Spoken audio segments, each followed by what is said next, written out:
This is Pet Life Radio. Let's talk pets. Rappaport to the rescue with award-winning animal advocate Jill Rappaport.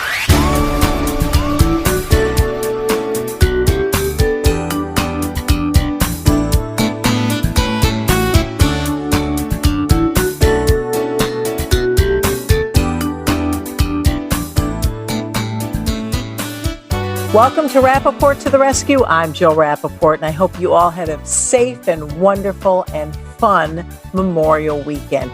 It's so strange to be able to go out and see friends. And boy, did I ever see friends at one of the most glamorous happening hip parties thrown in the Hamptons. Talk about the 20s roaring back in. This was a Gatsby-themed party that even F. Scott Fitzgerald would be giving a thumbs up to. It was thrown by the wonderful Cinema Society founder, Andrew Saffer, for his other half, the birthday boy, Daniel Benedict. And what a guest list. Oh my goodness. Everywhere you look, there were celebrities, from my best pal, Christy Brinkley, to Drew Barrymore, Mariska Hargitay, Peter Herman, Jane Krakowski. Then there was Dermot Mulrooney, Jennifer Esposito, Katie Couric, Gail King, Don Lemon, Donna Karan, Brooke Shields, Cynthia Rowley. The list goes on, and we were all flapping away. I was in fringe and pearls and the fake cigarette holder. It was a blast. But I have to tell you, I was a little nervous. You know, all of a sudden, you haven't gone out for 15 months and you're surrounded by people in very close proximity, and you forget how to be intimate, how to hug people, how to give them a kiss hello. You're like not sure how to do it anymore. But it was wonderful. We were all vaccinated and we all had such a wonderful time. So great weekend, great way to kick off the summer. I hope you all were able to spend time with loved ones and dear friends and family and enjoy a great holiday weekend. And we have a really special show for you today. Matt Bershadker, the president and CEO of the ASPCA, the oldest animal welfare agency in the United States.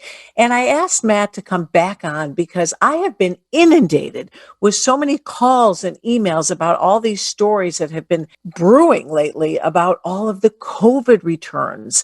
There have been headlines everywhere that now that people are getting back to some sense of normalcy, that these animals are being returned in droves. And that was just heartbreaking. And people are asking me, Jill, what's the story? Is this true? This is terrible. Well, I wanted to go right to the main source's mouth. Matt Bershadker will tell us exactly what's going on from the ASPCA standpoint. So when we come back, one-on-one with Matt Bershadker from the ASPCA. Take a bite out of your competition. Advertise your business with an ad in Pet Life Radio podcasts and radio shows. There's no other pet-related media that is as large and reaches more pet parents and pet lovers than Pet Life Radio. With over 7 million monthly listeners, Pet Life Radio podcasts are available on all major podcast platforms. And our live radio stream goes out to over 250 million subscribers on iHeartRadio, TuneIn, Stitcher, and other streaming apps. For more information on how you can advertise on the #1 pet podcast and radio network, visit PetLifeRadio.com/advertise today.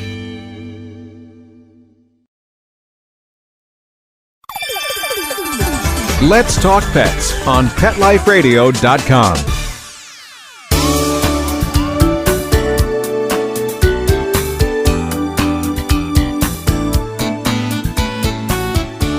Welcome back to Rappaport to the Rescue, and here we are with one of my favorite guests in the world, the one and only Matt Bershadker, President and CEO of the ASPCA. As I mentioned in the intro, it's the country's oldest animal welfare organization, founded on my birthday, I might add.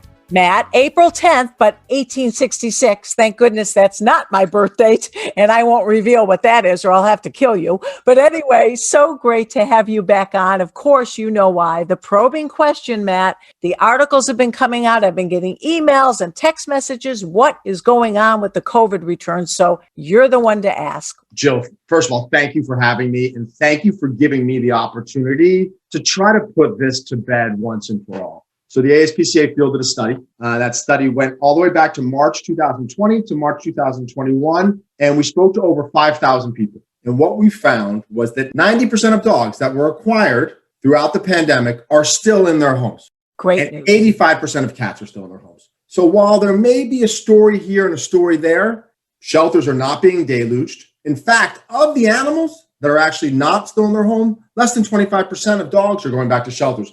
Most folks are finding a family member or a friend when it doesn't work out for them. So this is a wonderful story. These animals are bonded. People love these animals. They're fulfilled and they're staying in their homes. Well, I'll tell you, the headlines were shocking. I mean, in one New York paper, COVID animals being returned in droves, and you hear these stories and your heart breaks. You're thinking, oh, this is so sad. They finally get a home. And now that people are going back to work, they're dumping them. But what about the quotes from different shelter groups? There was one group in Colorado that said almost half of their adoptions have been returned, and it's mostly dogs about 1 year of age. They're usually first-time pet owners, and they don't have another pet, obviously, in the home. So there's no truth to this? So I can't speak to an individual shelter's experience, but what we know is when we talk to our shelter partners, and there are thousands of them, they are not seeing an uptick in returns or relinquishment. That's what we get from our shelter animals counts data. No uptick on the shelter side. And when we talk to pet owners, we haven't seen it. Now, that doesn't mean that an individual shelter here and there may be experiencing a problem. But I want to address something else you said. The majority of the returns when it comes to dogs are normally puppies, whether they're acquired at a pet store, which is obviously a bad place to go for a pet, or a shelter. And I think what that simply means is some people are not prepared for the rigors of owning a puppy. So that's not unusual. At the ASPCA, when we do transports in from the South, we will get many, many more returns of puppies than we will of even the blockheads. So that's not unusual to see higher puppy returns. It's unfortunate, and I think shelters need to work harder to prepare owners for what it means to take a puppy into your home. And shelters need to work harder to provide owners with the behavioral support that first-time puppy owners need once they bring a puppy into their home. Well, it's so great to hear it from you, because obviously you have your finger on the pulse, literally, of every shelter, what's going on, the majority of the animals in this country. And you can honestly say 90% of dogs and 85% of cats. Those are wonderful numbers to hear. And in general, people still, I am hearing, are having trouble finding the perfect pet in a shelter. So to me, that's good news. I only get a little concerned when I hear that they may go elsewhere to find their perfect pet because they think, well, I tried the shelter system, it didn't work. And you shouldn't just give up if you have a perfect pet in mind and you can't find it in one day, right? Absolutely. And you're right. Shelters are having a harder and harder time meeting the demand for dogs, not for cats. There are still plenty of cats at your local shelter that can be wonderful, wonderful companion animals. But when it comes to dogs, we've had great success over the last 10 years ending the needless euthanasia. Now, we're not done. We estimate that there are probably still about 600, maybe 650,000 dogs in shelters that are dying. Now, for some of those dogs, euthanasia is the humane option, but for many, it's not. So we need to get over the finish line here. But Jill, to your point, we are close to ending the euthanasia of dogs in shelters as a country. And that is something to be celebrated, because what that does, Jill, is it allows us as a movement to start looking at the root causes of animal suffering. And in many ways, it allows organizations like the ASPCA and many of the other SPCAs and humane societies out there to get back to our founding principles, which was to end cruelty and suffering. So now we can look at the root causes, poverty, animal abuse, and we can start to address the root causes of homelessness at the source before the animal even makes it to the shelter. And the ASPCA is doing so many incredible things. You have started an initiative in the New York shelter, right, where you have the animals, where we love puppies. We all love puppies, but you're not focusing on puppies anymore, are you, Matt? No. We are focusing on the animals that truly need to be in the shelter, the animals that need us most. These are victims of cruelty. These are animals who come to us through our partnership with the New York City Police Department, animals who come to us through our community engagement program. This is a diversion program where you will see animals that are suffering, and owners could be charged and arrested. But when you really begin to understand why the animal's in the condition that they're in, what's underneath it all is poverty, not lack of love, not lack of intent. So this is an animal that's bonded in a home. So rather than taking that animal out of that home and bringing it to a shelter, we're providing the resources that that pet owner needs to responsibly care for that pet, to love that pet, and to keep that pet in the home. So those animals are staying in the home. Those animals that need to be seized are being seized. And we're also working more closely with New York City Animal Care and Control to take some of the medically challenged animals, to take some of the behaviorally challenged animals from them so that they can focus on their open admission mandate and that we can focus on the hardest to place. And Jill, if we can figure out, right, how to shelter, recover, and rehome some of these hardest to place animals and share those learnings with the shelter field, wow, that can be powerful because really we are almost across the finish line, particularly when it comes to dogs in this fight. And as I said, it allows us to get back to fighting large-scale cruelty. Just the other day, we did a cruelty case in Ohio, over 90 dogs living in conditions, Jill, that would break your heart. This is a criminal investigation, so I need to be a little bit careful with the amount of details that I share. But trust me when I tell you, this is where animal welfare agencies should be focused. We should be removing animals from these environments, helping them recover and helping them move on to loving homes. It's so upsetting how much this is occurring in this country. And what I love, you and I did the show, Best in Shelter with Jill Rappaport. That was on over 6 years ago. And we focused on the underdogs of the shelter world, the seniors, the pits, the special needs. And that is primarily what you're focusing on now in your New York shelter, where you're taking in animals that really nobody wants and are the hardest to get adopted. Correct. And what's really interesting is some of these animals come to us, like some of the smaller dogs that come to us, they come to us because they have been seized by the New York City Police Department. They have been abused in ways that will break your heart, and their resilience and their capacity to forgive is an inspiration. It's enormous what these animals go through, and they come out on the other end. And Jill, you know this, and your listeners know this. All they want to do is give and receive love. And they're still able to do that despite the environments that they come from. And then we get our big blockheads, which sadly stay in the shelter longer than other dogs. But when we're patient and we find the right home, everyone who's had a pit bull or a pitty type knows the tremendous, tremendous bond that breed type has with their owners and what wonderful family pets they are. I love how you call them blockheads. It's so cute. I just lost my beloved blockhead in the fall. And oh boy, he was, again, at Animal Care and Control. People looked at him. They were terrified by him. Meanwhile, he was the biggest mush of any animal I've ever had. The sweetest dog. He was left tied to a tree in Harlem, and he was used as a bait dog, my beautiful Petey. And if I tell you, he never, to his dying day, uttered even a growl. He was the sweetest, kindest, and only because of the way he looked, people had this perceived notion of him.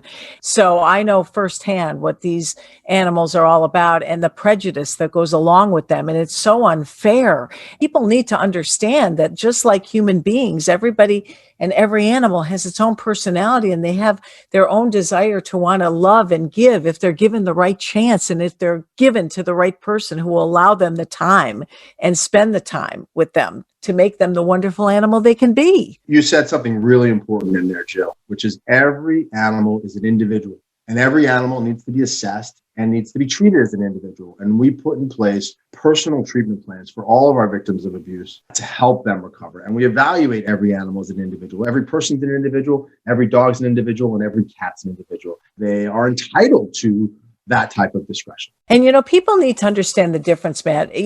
Everyone says, oh, that place is great. It's no kill. Explain what people need to understand between no kill and that animals that sadly may have to be euthanized due to certain circumstances because the animal in many cases is too far gone, whether it be medically or emotionally. I think that's right. And Jill, this is a really important discussion that the animal welfare community needs to have and that we need to have with our supporters and our constituents. Euthanasia is not a four-letter word. Euthanasia can be the most compassionate, humane thing that you can do for an animal that is suffering, medically or behaviorally. The medical euthanasias are much more straightforward, and our supporters and the public have a much easier time with it. They can see when an animal is in so much pain physically, they're beyond help. And the most humane thing to do is to provide them with that euthanasia. But behaviorally, think about it. If an animal's behavior, if they are so frightened that they're submissively defecating, if they are so frightened that they're catatonic, and despite the best efforts, and the ASPCA, runs right now the only, but we hope not soon not to be the only behavioral rehabilitation center where we take victims of cruelty that are so scared, so fearful, so under-socialized, and we recover them. And in fact, we're able to recover. These animals come from, they come from puppy mills or from hoarding situations primarily. We're able to save about 85, 86% of them. But there are some that are suffering psychologically so greatly that despite our best efforts, our scientific efforts, our proven efforts, they cannot live a life free from fear and tremendous anxiety. In that instance, euthanasia is sadly the best outcome for that animal. We have to start looking at quality of life, not just numbers. But what's so important for people to understand is you give every animal the most important training and medical assistance. You do everything you can to save a life, don't you, at the ASPCA? That is our mandate. That is our remit. That is our obligation. You can't overstate that. Every animal, we work hard to ensure that they have every opportunity to succeed. In fact, Jill, in addition to the Behavioral Rehabilitation Center in Asheville, we are in the middle of planning for 50,000+ square foot facility that'll be located in Pauling, New York, that will be dedicated to treating animals with hyperarousal and some aggression. These are animals that come to us through NYPD or other abuse cases. And we will be putting in place similar protocols that we've used in North Carolina for these animals so that they really have dedicated time, space, and expertise so they can recover. Now, the tragedy really is these animals are behaving in a way because they've been abused. So therefore, don't we have a greater obligation to help them heal, to put everything into their recovery that we possibly can, to learn, to iterate, and to share everything we've learned so shelters around the country can try to save these animals? They're behaving in these ways because somebody has betrayed them. We, the ASPCA, we, the animal welfare movement, we owe them every opportunity, a life filled with love and joy. No, and that's what it's all about. And we were talking before we started actually recording about the fact that these massive adoption efforts and things like that, really, it's become a situation now where so many animals are being given a home that really isn't your central focus anymore. Thank goodness. No, it's not. It's still part of our mission, right? Absolutely, as it should be. But we have really begun to focus at the intersection of pets and poverty, and whether that's up in rural areas or in urban areas, and can we provide resources to pet owners so that these pets can live fulfilled lives so they can stay in the homes that they're in? So pets and poverty and access to veterinary care is a huge focus of ours. Behavioral rehabilitation is a huge focus of ours. We're beginning to look at community cats. How can we create a model to help these animals live lives that are free from suffering and pain? As you know, about 8-9 years ago, we added farm animals to our remit and really working with producers to produce our food products in a much more humane way. As you know, and as your listeners know, our food system is barbaric and it is filled with institutional cruelty. And equine is another focus of ours. This year, we launched actually the first ever equine transport program. Like dogs and cats, there are different parts of the country where different breeds of horses are in higher demand or lower demand. So we've been able to move horses around the country to areas where they will more easily be adopted. And that's the other thing we're trying to do. We're trying to change the perception about what it is to adopt a horse. A rescued horse is every bit as good as a purchased horse, just like a rescued dog or cat is every bit as good as a dog that's acquired from a responsible breeder. That's such a great message. Being a horse owner myself and loving these animals since I could walk and talk, taking in a horse is a much bigger obligation and definitely a bigger commitment than taking in a dog or cat. You have to have the space, a lot more food, and quite frankly, more funds. And only about 34% of equine rescue groups will take owner surrenders. We ran 2 pilot programs over the last few years, one in Oklahoma City and one in Dallas-Fort Worth. Over 50% of the people looking to rehome their horses had been looking for over a year because there are no resources out there for horses. So you have me back in a few months. I may have some exciting news to share on that front. Oh, that's great. I'm always up for hearing anything positive on horse rescue because people need to understand the dire need to rescue horses. And Matt, on a final note, obviously 2020 was just the most unbelievable year. So much pain, so much sadness. But in animal welfare, what was the biggest breakthrough for the ASPCA in 2020? I think there were lots of learnings that being remote, the animal welfare community picked up. So doing virtual adoptions, providing care to adopters and fosters virtually, going paperless in our adoption process. All of these things helped us. One of the biggest levers that we pushed was our foster network. We saw about 160% increase in people wanting to foster. So we know that getting an animal out of an institutional setting, even the best shelter in the world, right? Being in a home is a much better place for that animal to transition to a permanent home if that foster doesn't become the permanent home. So I think what you're going to see, what you saw is shelters and rescues really grow their foster network. I think you're going to see shelters and rescue lean into those foster networks and utilize them even more going forward. Get the animals out of the shelter, get them into homes. The fosters expose these animals to an entirely different network. It's just like any big box retailer. Shelters have to get people in the door. But if I have a dog out with a foster, this foster is going to the park, this foster is going for walks, and the animal's being exposed in a way that it never would before. So the creation and the utilization of foster networks, I think, was a huge learning and benefit. Now, of course, people use foster networks before, but I think we'll use them even more going forward. So during this pandemic, there were many positive things that came out of it for animal welfare. Sure. 23 million people acquired pets during the pandemic, right? And as we discussed at the top of the show, 90% of those dogs are still in their homes and 85% of those cats are still in those homes. So this is really good news. And of course, it speaks to, Jill, what you and I have always known, the power of the human-animal bond. It's something very, very precious, and it can't be replicated in any other way. And people know that, and people love animals, and they respect and revere them. Oh, Matt, first of all, I'm so happy to end on a positive note. What you've told us today is such great news, and I feel so optimistic about the future of these pets, and I'm sure our listeners will be very relieved to hear what you had to tell us. Thank you so much, Matt, and we're going to check back with you this summer about what you're doing with the horses, your top secret news there. Give me till the fall. Okay, I'll give you to the fall. And until then, thank you again, and everybody have a great week, and thank you for tuning in to Rappaport to the Rescue. Let's Talk Pets, every week on demand, only on PetLifeRadio.com.